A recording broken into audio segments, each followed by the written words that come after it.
São João da Cruz, obras completas. Doutor da Igreja. Nós estamos na subida do Monte Carmelo. A tradução é das Carmelitas Descalças do Convento de Santa Teresa. É o livro 2º, vamos para o capítulo 21º. Caros ouvintes, caso gostem do que aqui será lido, já sabem, adquiram o livro. E caso gostem do meu trabalho, possam, devam e queiram auxiliá-lo, centavos farão muita diferença e serão muito bem-vindos, seja via Pix, PayPal, Apoia-se, Vaquinha. Também é possível comprar livros que chegaram até mim pela lista de desejos da Amazon, isso também ajuda e muito o canal. Ou ainda é possível auxiliar o canal tornando-se membro. A assinatura é mensal, pode ser cancelada a qualquer momento. Muito obrigada a todos pela presença, pela atenção, por toda a paciência. Eu peço para que, por favor, curtam, compartilhem, comentem, inscrevam-se no canal, caso já não tenham feito, pois tudo isso faz muita diferença em termos de engajamento. Eu também peço para que, por favor, orem por mim. E desejo que Deus os abençoe, vos guie e vos guarde, meus caros. Seguimos. Capítulo 21. Declara-se como Deus não gosta de que lhe sejam feitas perguntas, embora algumas vezes responda. Prova-se como se aborrece, mesmo quando condescende em responder. Alguns espirituais julgam-se seguros, tendo por boa a curiosidade que às vezes mostram, procurando conhecer o futuro por via sobrenatural. Pensam ser justo e agradável a Deus usar deste meio, porque algumas vezes o Senhor se digna a responder-lhes. Embora seja verdade que Deus assim faça, longe de gostar desse modo de agir, muito se aborrece e se tem por grandemente ofendido. A razão disso é: a nenhuma criatura é lícito sair dos limites naturais prescritos por Deus e ordenados para seu governo. Ora, Deus submeteu o homem às leis naturais e racionais. Pretender infringi-las, querendo chegar ao conhecimento por meio sobrenatural, é sair destes limites. Não é permitido fazê-lo sem a Deus desgostar, pois as coisas ilícitas ofendem-no. Esta verdade era bem conhecida ao rei Acabe, quando, ordenando-lhe Deus pelo profeta Isaías que pedisse um sinal do céu, não o quis pedir, dizendo: não pedirei e não tentarei o Senhor. Porque tentar a Deus é querer comunicar-se com Ele por vias extraordinárias, como são as sobrenaturais. Mas dir-me-eis, por que responde o Senhor algumas vezes às perguntas que lhe são dirigidas, se lhe desagradam? Afirmo que algumas vezes responde o demônio, ou, se as respostas vêm realmente de Deus, é sem dúvida em consideração à fraqueza da alma obstinada em seguir essa via, e para que não se entristeça e volte atrás, ou ainda, para não pensar que Deus está descontente com ela, e por esse motivo fique demasiadamente aflita. Enfim, por outros motivos só dele conhecidos, fundados na fraqueza daquela alma, e pelos quais sabe que convém responder, e assim condescende nisso. O mesmo faz com muitas almas fracas e tenras, dando-lhes gostos e consolações sensíveis, não porque lhe agrade tratar com elas por esta via, mas porque proporciona suas graças, como dissemos, conforme o modo de cada alma. Deus é como a fonte da qual cada um tira segundo a capacidade do recipiente que leva, e às vezes permite o Senhor aurirem a água da sua graça por esses canais extraordinários. Todavia, não é razão suficiente para ser lícito servir-se desses meios e recolher por eles a água. Somente a Deus compete distribuí-la quando, como e a quem desejar e conforme lhe aprouver. Sem a criatura a isso ter pretensão alguma. Quando, pois, o Senhor condescende ao apetite e súplica de certas almas simples e boas, é para não as entristecer com uma recusa. Mas não porque goste de agir desse modo. Melhor se compreenderá tudo isso por uma comparação. Um pai de família tem na sua mesa numerosos e variados alimentos, uns melhores que outros. Um filho pequenino pede-lhe insistentemente um daqueles manjares, não da melhor qualidade, mas do primeiro que vê e que lhe parece mais gostoso. O pai sabe que o menino recusará qualquer outro prato, ainda mesmo o melhor de todos. Só se contenta com aquele de seu agrado. Para o filho não ficar triste sem comer, o pai aquece, embora a contragosto, em satisfazer-lhe o pedido. Deus assim fez com os filhos de Israel quando lhe pediram rei. Acedeu de má vontade, porque isso não lhe seria bom. Ouve a voz desse povo, disse a Samuel. Concede-lhe o rei que pede, porque não é a ti que eles rejeitaram, mas a mim, para eu não reinar sobre eles. Do mesmo modo, Deus condescende com algumas almas, dando-lhes não aquilo de maior proveito, porque não querem ou não sabem ir adiante, a não ser por aquela via. E se outras recebem doçuras e suavidades espirituais ou sensíveis dadas por Deus, assim lhe sucede porque não têm capacidade para o alimento mais forte e sólido dos trabalhos da cruz do seu divino Filho. Pois esse manjar quisera Deus buscassem as almas de preferência a qualquer outro. Querer conhecer coisas sobrenaturalmente é pior ainda do que desejar gostos espirituais pelo sentido. Não sei como a alma com essa pretensão poderá deixar de pecar, ao menos venialmente, por melhores que sejam seus fins e por mais perfeição que tenha. O mesmo digo de quem a mandasse ou consentisse em usar daquele meio sobrenatural.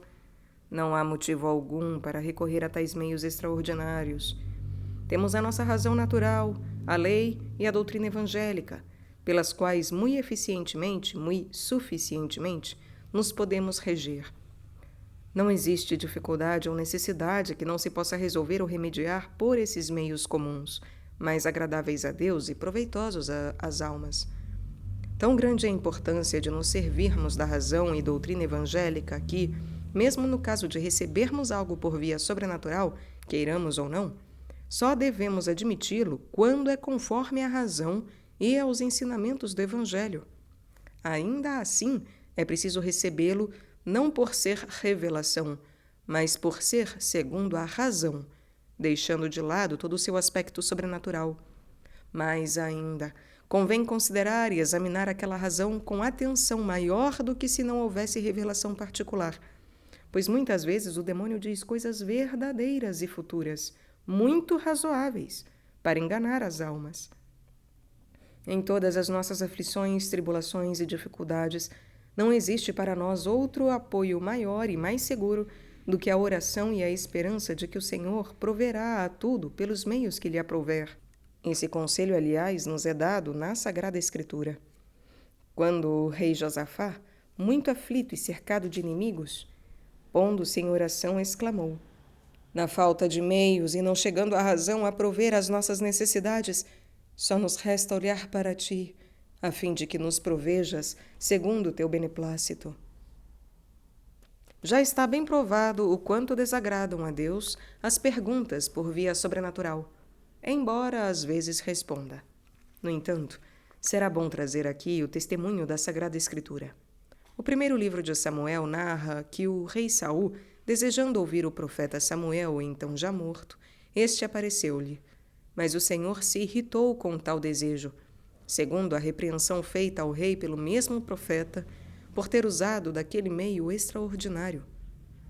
Por que me inquietaste, fazendo-me ressuscitar? Sabemos igualmente que Deus, quando concedeu aos filhos de Israel o alimento pedido, ofendeu-se muito contra eles, e logo fez descer o fogo do céu para castigá-los, como lemos no Pentateuco e nos Salmos. Ainda estavam as iguarias nas suas bocas, quando a ira de Deus se elevou sobre eles. Lemos também nos Números que, indo o profeta Balaão para o meio dos madianitas, para atender ao chamado do rei Balaque, atraiu sobre si a cólera do Senhor, não obstante a permissão dada por Deus para anuir ao seu desejo. No caminho apareceu-lhe imprevistamente um anjo, de espada na mão, e o ameaçou de morte, dizendo-lhe: o teu caminho é perverso e contrário a mim. E por este motivo queria matá-lo. Desta maneira e de muitas outras, condescende Deus, embora enfadado, em satisfazer os apetites das almas. Temos disto muitos exemplos e testemunhos da Sagrada Escritura que poderíamos citar, mas não são necessários em matéria tão evidente. Acrescento apenas ser perigosíssimo, muito mais do que saberia exprimir, querer alguém tratar com Deus por vias sobrenaturais. Não deixará de errar muito, achando-se extremamente confundido todo aquele que se afeiçoar a tais meios. Aliás, a própria experiência obrigá-lo-á a reconhecer esta verdade.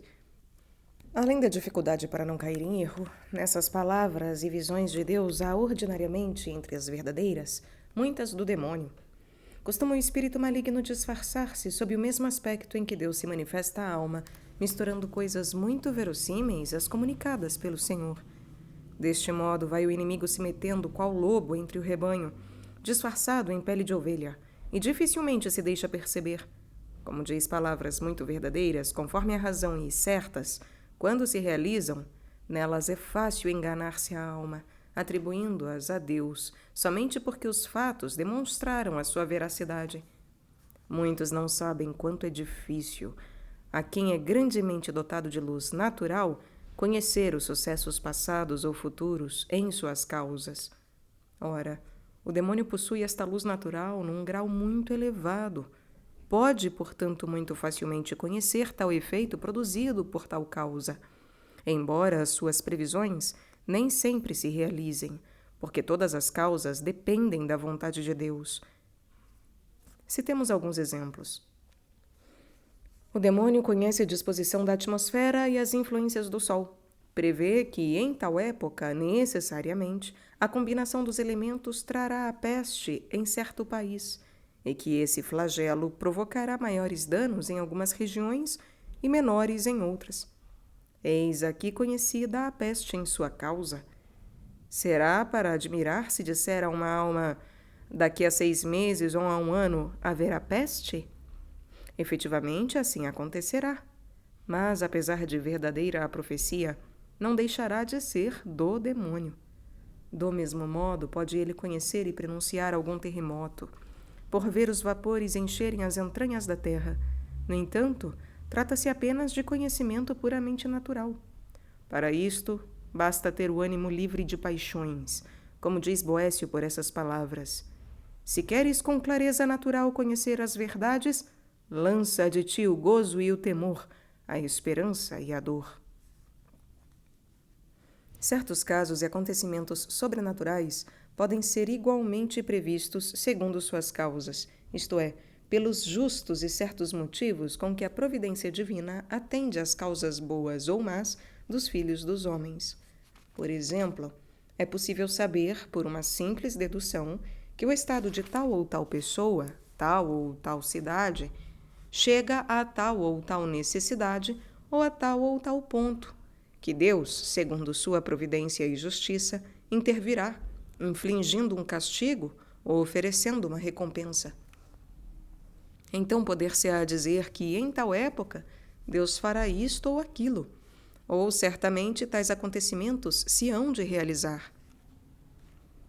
Deste modo falou Judite a Holofernes, quando, para convencê-lo da realidade da ruína que ameaçava os filhos de Israel, desvendou-lhe primeiramente os pecados e maldades deles, acrescentando: já que procedem desse modo, perecerão infalivelmente. A punição, pois, pode ser prevista em sua causa, ou, em outras palavras, tais pecados atrairão tais castigos de Deus, que é a própria justiça. Assegura-nos a sabedoria divina. Cada qual é punido pelo seu pecado.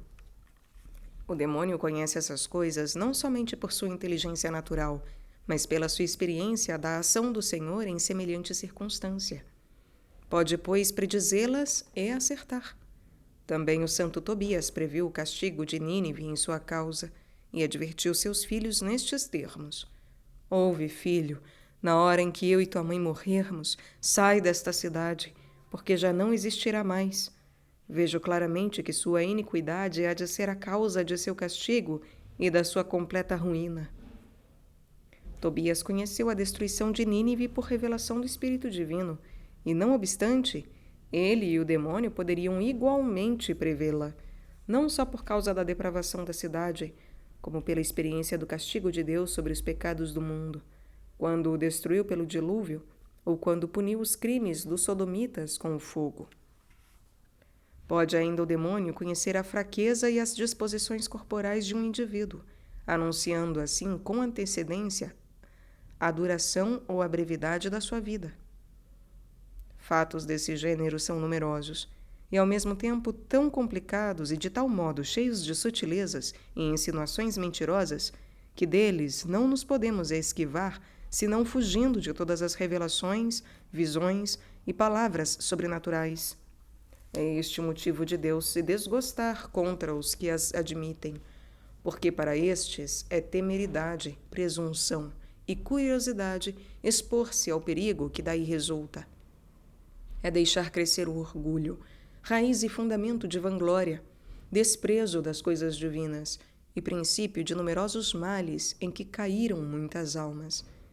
Excitam a tal ponto a indignação do Senhor essas almas que ele propositadamente as deixa cair no erro e cegueira e na obscuridade do espírito. Abandonam assim os caminhos ordinários da vida espiritual para satisfazerem suas vaidades e fantasias, segundo Isaías diz: o Senhor difundiu entre eles um espírito de vertigem, isto é, espírito de revolta e confusão, ou, para falar claramente, espírito que entende tudo ao revés. Espírito que entende tudo ao revés. Vai ali o profeta declarando as palavras bem a nosso propósito, referindo-se aos que procuram conhecer os mistérios do futuro por via sobrenatural. Deus, disse ele, lhes envia um espírito de vertigem, não porque queira efetivamente lançá-los no erro, mas porque eles quiseram intrometer-se em coisas acima do seu alcance. Por este motivo é que o Senhor, desgostado, deixou-os errar, não lhes dando luz nesses caminhos impenetráveis, onde não deviam entrar.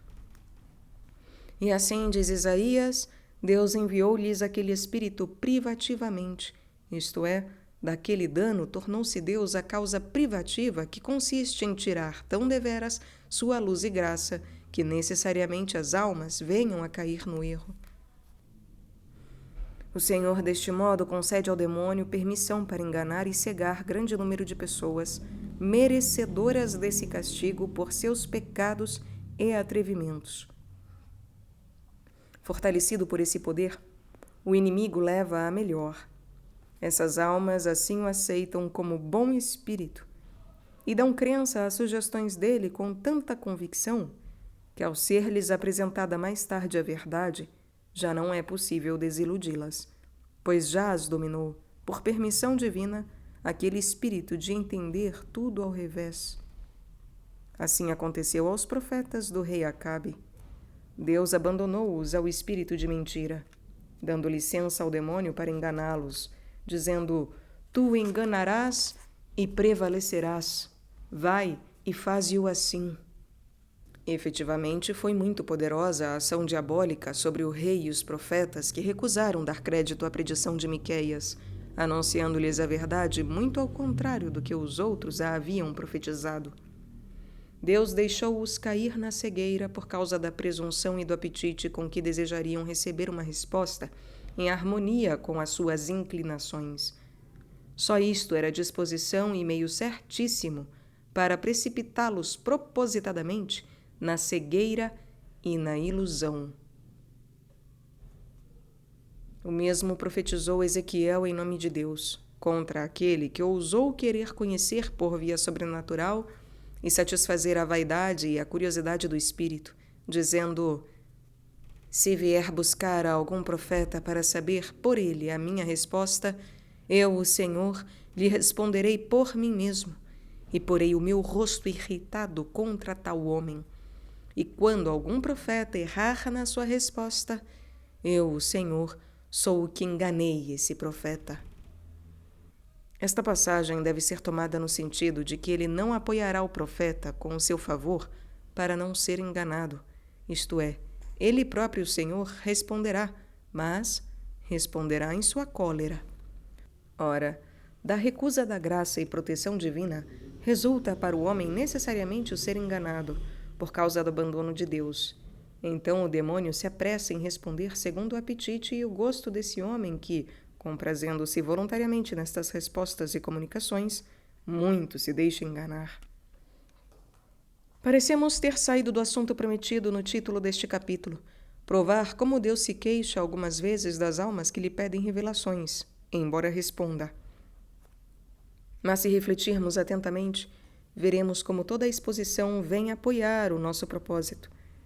Com efeito, tudo demonstra como o Senhor se desgosta com as almas desejosas de tais visões, pois permite sejam enganadas de muitas maneiras. Capítulo 22. Solução de uma dúvida. Declara-se por que não é lícito, sob a lei da graça, interrogar a Deus por via sobrenatural, como o era na lei antiga. Prova-se com uma citação de São Paulo. As dúvidas se nos multiplicam entre as mãos, e assim não podemos ir adiante tão depressa quanto desejamos, porque, pelo mesmo motivo de as suscitarmos, somos necessariamente obrigados a resolvê-las, para dar toda a clareza e força à verdade da doutrina. Todavia, há sempre vantagem nessas dúvidas. Embora nos detenham um pouco os passos, servem para ensinar e elucidar o nosso intento, como veremos pela seguinte objeção. No capítulo anterior, dissemos como não é vontade de Deus que as almas queiram receber por via sobrenatural graças extraordinárias de visões, palavras interiores, etc. Por outra parte, vimos nesse mesmo capítulo, e o provamos com testemunhos da Sagrada Escritura, como na antiga lei, este modo de tratar com Deus era usado e lícito, e não somente era lícito, mas ainda o próprio Deus o mandava, repreendendo o povo escolhido quando não o fazia. Em Isaías, podemos observar como Deus admoestou os filhos de Israel, porque desejavam descer ao Egito sem primeiramente consultar o Senhor. E não tendes consultado o meu oráculo. Também lemos em Josué que, sendo enganados os mesmos filhos de Israel pelos gaboanitas, censurou-os o Espírito Santo nestes termos. Tomaram os israelitas dos seus víveres e não consultaram o oráculo do Senhor. Igualmente vemos na Sagrada Escritura que Moisés sempre consultava o Senhor, e o mesmo fazia o rei Davi e todos os outros reis de Israel em suas guerras e necessidades, bem como sacerdotes e antigos profetas. Deus lhes respondia falando-lhes sem se desgostar. Assim era conveniente, e se eles não interrogassem, seria mal feito. Qual o motivo, pois, de não ser agora, na nova lei da graça, como era antigamente? Respondo. Se essas perguntas feitas a Deus eram lícitas na antiga lei, e se convinha aos profetas e sacerdotes desejarem visões e revelações divinas, a causa principal era não estarem bem assentados os fundamentos da fé, nem estabelecida a lei evangélica. Assim, era mister interrogar a Deus e receber as suas respostas, fosse verbalmente, ou por meio de visões ou revelações, fosse em figuras ou símbolos, ou afinal por sinais de qualquer outra espécie, porque todas essas palavras e revelações divinas eram mistérios da nossa fé, referentes ou relacionadas a elas. Ora, não sendo as realidades da fé próprias da criatura humana, mas de Deus, reveladas por sua própria boca, era necessário que os homens fossem conhecê-las em sua mesma fonte. Eis porque o Senhor os repreendia quando não o consultavam, e quando as suas respostas os encaminhava através dos acontecimentos e sucessos para a fé, por eles ainda desconhecida, por não estar ainda fundada. Agora, já estabelecida a fé em Cristo e a lei evangélica promulgada na era da graça, não há mais razão para perguntar daquele modo, nem aguardar as respostas e os oráculos de Deus, como antigamente. Porque em dar-nos, como nos deu o seu Filho, que é a sua palavra única e outra não há, tudo nos falou de uma vez nessa palavra, e nada mais tem para falar. Este é o sentido do texto em que São Paulo quer induzir os hebreus, a se apartarem daqueles primitivos modos de tratar com Deus conforme a lei de Moisés, e os convida a fixar os olhos unicamente em Cristo, dizendo: tudo quanto falou Deus antigamente pelos profetas a nossos pais, de muitas formas e maneiras, agora, por último, em nossos dias, nos falou em seu Filho, tudo de uma vez. O apóstolo dá-nos a entender que Deus emudeceu, por assim dizer, e nada mais tem para falar, pois o que antes falava por partes dos profetas, agora nos revelou inteiramente, dando-nos o tudo que é o seu Filho. Se atualmente, portanto, alguém quisesse interrogar a Deus, pedindo-lhe alguma visão ou revelação, não só cairia numa insensatez, mas agravaria muito a Deus em não pôr os olhos totalmente em Cristo, sem querer outra coisa ou novidade alguma. Deus poderia responder-lhe deste modo, dizendo: se eu te falei já todas as coisas em minha palavra, que é meu Filho, e não tenho outra palavra a revelar ou responder que seja mais do que ele, então põe os olhos só nele, porque nele disse e revelei tudo, e nele acharás ainda mais do que pedes e desejas. Porque pedes palavras e revelações parciais? Se olhares o meu Filho, acharás nele a plenitude, pois ele é toda a minha palavra e resposta, toda a minha visão e toda a minha revelação. Ao dar-vo-lo como irmão, mestre, companheiro, preço e recompensa, já respondi a todas as perguntas e tudo disse, revelei e manifestei. Quando no Tabor desci com meu espírito sobre ele, dizendo: este é meu Filho amado, em quem pus todas as minhas complacências, ouvi-o.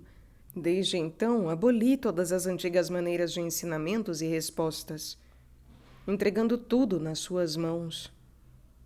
Procurai, portanto, ouvi-lo, porque não tenho mais outra fé para revelar, e nada mais a manifestar. Se antes falava, era para prometer o meu Cristo. Se os meus servos me interrogavam, eram as suas perguntas relacionadas com a esperança de Cristo, no qual haviam de achar todo o bem, como demonstra toda a doutrina dos evangelhos e dos apóstolos. Mas interrogar-me agora e querer receber minhas respostas como no Antigo Testamento seria de algum modo pedir novamente Cristo e mais fé. Tal pedido mostraria, portanto, falta desta mesma fé já dada em Cristo, e assim seria grande agravo a meu amado Filho, pois além da falta de fé, seria obrigá-lo a encarnar-se novamente, vivendo e morrendo outra vez na terra. Não acharás de minha parte o que pedir-me nem desejar quanto a revelações ou visões. Considera o bem e acharás nele. Já feito e concedido tudo isto, e muito mais ainda. Queres alguma palavra de consolação? Olha, meu filho, submisso a mim, tão humilhado e aflito por meu amor, e verás quantas palavras te responde. Queres saber algumas coisas ou acontecimentos ocultos? Põe os olhos só em Cristo, e acharás mistérios ocultíssimos e tesouros de sabedoria e grandezas divinas nele encerrados, segundo o testemunho do apóstolo. Nele estão encerrados os tesouros da sabedoria e da ciência. Esses tesouros da sabedoria ser-te-ão muito mais admiráveis, saborosos e úteis que tudo quanto desejarias conhecer. Assim glorificava-se o mesmo apóstolo quando dizia: porque julguei não saber coisa alguma entre vós, senão a Jesus Cristo e este crucificado. Enfim, se for de teu desejo ter outras visões ou revelações divinas ou corporais, contempla meu Filho humano, e acharás mais do que pensas, conforme disse também São Paulo, porque nele habita toda a plenitude da divindade corporalmente. Não convém, pois, interrogar a Deus por via sobrenatural, nem é necessário falar-nos desse modo. Tendo manifestado toda a fé em Cristo, não há mais fé a revelar, nem jamais haverá. Querer receber conhecimentos por via extraordinária é, conforme dissemos, notar falta em Deus, achando não nos ter dado bastante em seu Filho. Mesmo quando se deseja essa via sobrenatural dentro da fé, não deixa de ser curiosidade proveniente de fé diminuta. Assim, não havemos de querer nem buscar doutrina ou outra coisa qualquer por meio extraordinário. Quando Jesus, expirando na cruz, exclamou: "Tudo está consumado", quis dizer terem-se acabado todos esses meios e também todas as cerimônias e ritos da lei antiga. Guiemo-nos, pois, agora pela doutrina de Cristo homem, de sua Igreja e seus ministros, e por esse caminho, humano e visível, encontraremos remédios para as nossas ignorâncias e fraquezas espirituais, pois para todas as necessidades, aí se acha abundante remédio. Sair desse caminho não só é curiosidade, mas muita audácia. Não havemos de crer por via sobrenatural, senão unicamente o que nos é ensinado por Cristo, Deus e homem, e seus ministros, homens também. É isto que nos diz São Paulo nestas palavras: "Se algum anjo do céu vos ensinar outra coisa fora do que nós homens vos pregamos, seja maldito e excomungado." Sendo, portanto, verdade que sempre havemos de praticar agora o que Cristo nos ensinou, e tudo o mais fora disso é nada, nem se há de crer senão em conformidade com a doutrina evangélica, perde seu tempo quem quer tratar com Deus como na antiga lei. Além do mais, naquela época, não era permitido a todos interrogar ao Senhor, e Deus não respondia sem distinção de pessoas. Dava seus oráculos somente aos pontífices e profetas, homens que tinham a missão de transmitir ao povo a lei e a doutrina.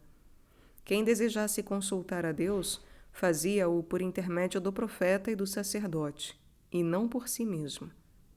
Se Davi interrogou algumas vezes o Senhor, era por ser profeta. Ainda assim, nunca o faziam sem as vestes sacerdotais, como se vê no primeiro livro de Samuel, quando disse ao sacerdote Abimeleque: "Traze-me o éfode", que era uma das principais vestes dos sacerdotes, e com ela consultou ao Senhor. Outras vezes dirigia-se a Natã ou a outros profetas para consultar a Deus. Pela palavra dos sacerdotes e dos profetas, não segundo o próprio parecer, cada um se assegurava do que lhe era dito da parte de Deus. E assim os oráculos divinos não tinham força nem autoridade alguma, para que lhes fosse dado inteiro crédito, se não estivessem sancionados pelos profetas e pontífices. Deus gosta tanto de ver o homem governado e dirigido por outro homem seu semelhante, regido e guiado pela razão natural, que quer, de modo absoluto, não se creia nas comunicações sobrenaturais, nem se confirmem estas com segurança, senão quando hajam passado por este canal humano da boca do homem. Deste modo, quando Deus diz ou revela algo a uma alma, inspira-lhe ao mesmo tempo a inclinação de comunicá-lo a quem convém dizer, e até que isto se faça, não costuma ele dar plena satisfação, porque não a tomou o homem de outro que lhe é semelhante. Está escrito no livro dos Juízes que Gedeão, não obstante ter recebido do Senhor a segurança da vitória, duvidava e temia ainda. Deus o deixou nessa dúvida e pusilanimidade até o momento em que recebeu da boca dos homens a confirmação da promessa divina. Vendo-o tão abatido, disse-lhe o Senhor: "Levanta-te e desce ao campo, e tendo ouvido o que eles falam, então se confortarão as tuas mãos, e descerás com segurança ao campo dos inimigos." E assim foi. Estando Gedeão no campo, ouviu um medianita contar a outro um sonho que tivera, no qual vira que o mesmo Gedeão os havia de vencer. E com isto animou-se a começar a batalha com grande alegria. Por este fato, vemos como Deus não quis que Gedeão se assegurasse só por via sobrenatural, mas fosse confirmado naturalmente. Muito mais admirável o exemplo de Moisés. Ordenara-lhe o Senhor, com muitas razões, confirmando sua ordem com os prodígios da vara transformada em serpente e da mão leprosa, que fosse libertar os filhos de Israel. No entanto, Moisés permanecia tão fraco e irresoluto para obedecer que, apesar do descontentamento de Deus, jamais se determinava a ir. Só teve coragem quando o Senhor o animou, dizendo: Eu sei que Arão, teu irmão, filho de Levi, é eloquente. Vê, ele te sai ao encontro e, vendo-te, se alegrará no seu coração. Fala-lhe e põe as minhas palavras na sua boca, e eu serei na tua boca e na dele, para que cada um receba a confirmação da boca do outro. A estas palavras se confortou Moisés, com a esperança do consolo que do conselho de seu irmão havia de receber. Deste modo procede a alma humilde. Não ousa tratar só com Deus, nem se contenta e se assegura enquanto não se submete ao governo e conselho humano. E Deus assim o quer. Quando alguns se juntam a conferir uma verdade, Ele está presente no meio deles para esclarecê-la e confirmá-la em seus espíritos, por meio da razão natural, como aconteceu a Moisés e a Arão, aos quais prometeu o Senhor falar pela boca de um e outro, quando agissem conjuntamente. Também diz o mesmo Senhor no Evangelho: onde se acham 2 ou 3 congregados em meu nome, para examinar o que é mais vantajoso à minha honra e glória, aí estou eu no meio deles. Para fazer brilhar em seus corações o esplendor das verdades divinas. Notável é não ter dito que, onde estiver um só, ali estará ele, mas estará onde estiverem ao menos 2. Com isso nos ensina a não ser permitido ao homem julgar sozinho as coisas divinas e nelas se apoiar, sem o conselho e a direção da Igreja e dos seus ministros. Deus não se faz presente àquele que está só, não o esclarece na verdade, nem a confirma no seu interior, deixando-o deste modo tíbio e fraco em relação à mesma verdade. Exclama o Eclesiastes, encarecendo muito este ponto. Ai do que está só, porque quando cair, não tem quem o levante, e se dormirem 2 juntos, aquecer-se-ão mutuamente, isto é, pelo fogo da caridade que está entre eles. Mas um só, como se há de aquentar? Isto é, como não será frio nas coisas de Deus? E se alguém mais forte prevalecer contra um deles, isto é, o demônio que prevalece desse modo contra os que querem conduzir-se sós, 2 lhe resistirão, a saber, o mestre e o discípulo que se reúnem para conhecer a verdade e praticá-la. O homem isolado geralmente se sente fraco, frio na interpretação da verdade, mesmo quando a recebe da boca de Deus. São Paulo, depois de haver pregado muito o Evangelho, dizendo tê-lo recebido de Deus e não dos homens, não descansou até ir conferi-lo com São Pedro e os outros apóstolos. E com este receio dizia: por temor de correr ou de haver corrido em vão. Não se tinha por seguro, enquanto não recebeu a confirmação humana. Coisa digna de ponderação, ó Paulo. Aquele que vos revelou o Evangelho não poderia também revelar-vos a segurança de não errar na pregação de sua verdade? Nisto compreendemos claramente como não há certeza nas coisas reveladas por Deus, senão segundo esta ordem aqui explicada.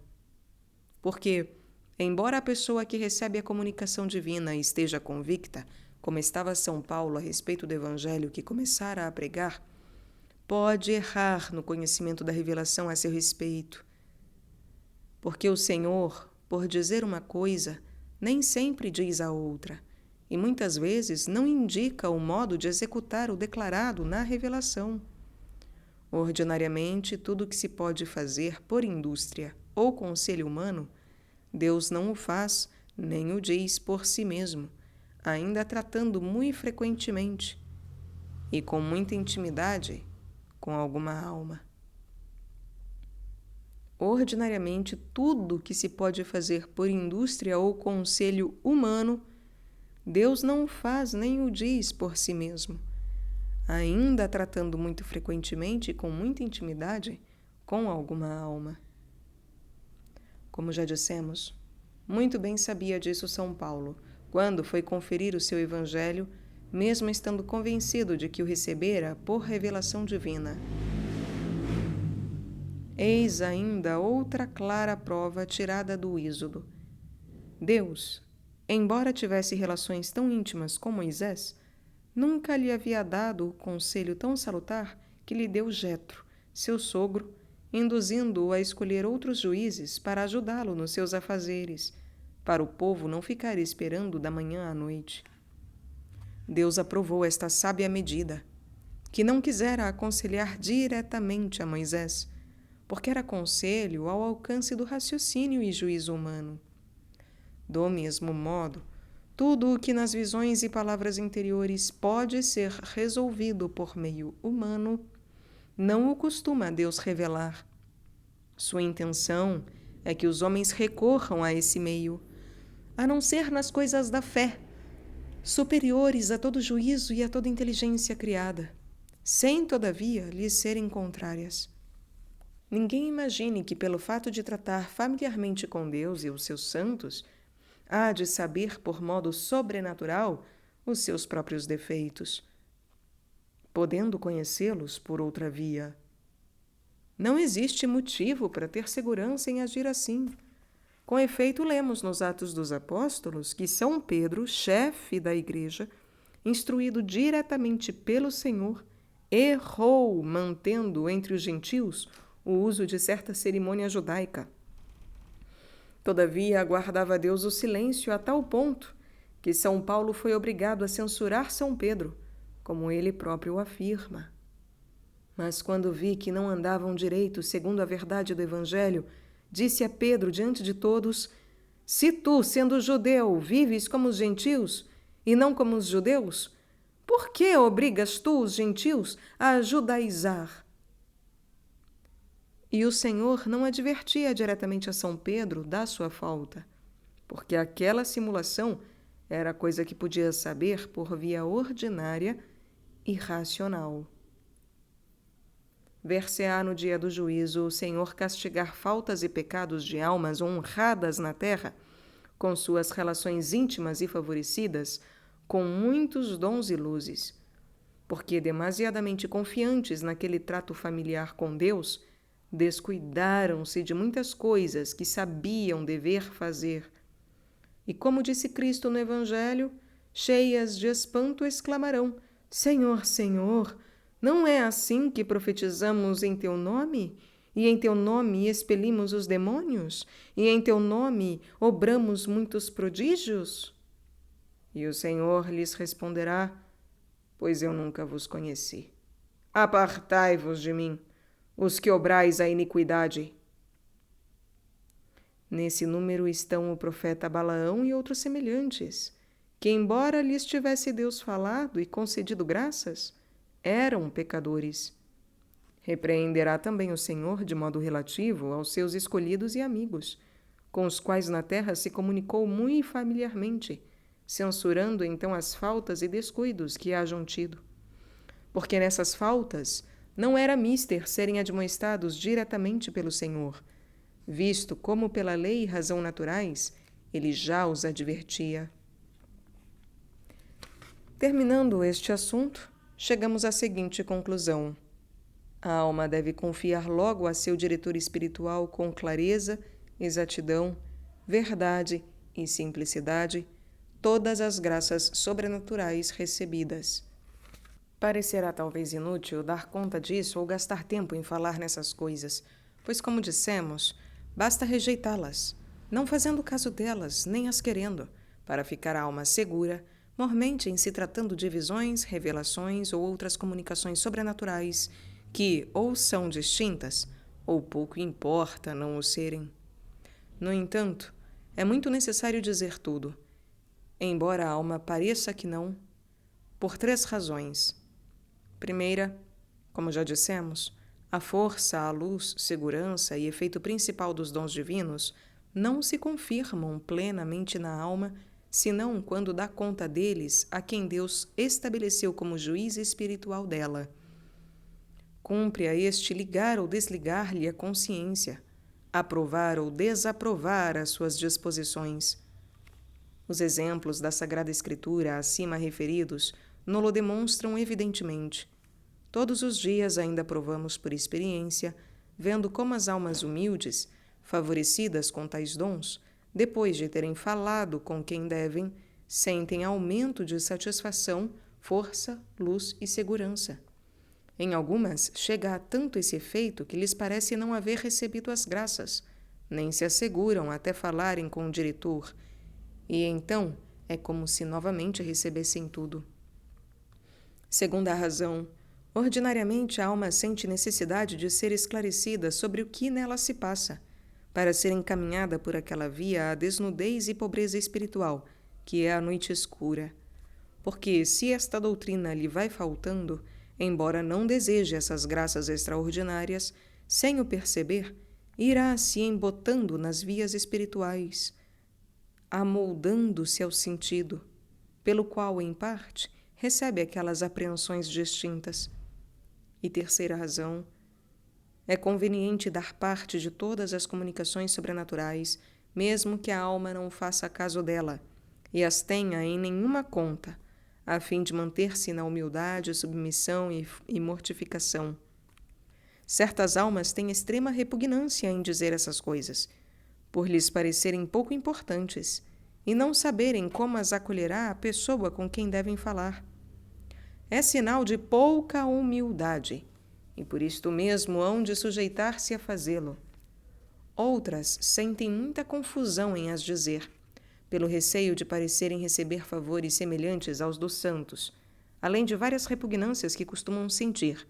Por isto acham melhor não falar, pois não há razão para referi-lo, uma vez que não fazem caso disso. Mas justamente por causa dessas dificuldades, é necessário que se mortifiquem e o digam até se tornarem humildes, dóceis, simples e prontas para dizer tudo. E depois, sempre o dirão com facilidade. Devemos advertir aqui que, se insistimos tanto sobre a necessidade de rejeitar essas visões e revelações e recomendamos encarecidamente aos confessores que não deixem as almas ocupadas nessas graças extraordinárias, não é para os mestres espirituais lhes mostrarem aspereza, nem de tal modo testemunharem o seu desprezo que deem ocasião às almas de se retraírem sem coragem de manifestar o que receberam. Muitos inconvenientes há em impedir-lhes a expansão nesse ponto, porque essas graças são o meio e o modo por onde Deus conduz tais almas. Não convém, portanto, mostrar-lhes desagrado, nem espantar-se ou escandalizar-se com isso. Antes, ir com muita benignidade e sossego, animando-as e dando-lhes facilidade de se exprimirem abertamente. E, se preciso for, dando-lhes preceito neste sentido, porque algumas almas têm dificuldade tão grande em fazer essas declarações que é mister agir o diretor assim. Encaminhem-nas na fé, ensinando-lhes a desviar os olhos de todos esses dons sobrenaturais. Deem-lhes doutrina para que saibam desapegar o apetite e o espírito dessas graças, a fim de prosseguirem. Enfim, expliquem como é muito mais preciosa aos olhos de Deus uma obra ou ato da vontade, feito em caridade, que todas as visões ou revelações celestes, pois estas nem mérito são, nem demérito. E como muitas almas não favorecidas com semelhantes mercês estão, sem comparação, muito mais adiante do que outras, que as recebem em abundância.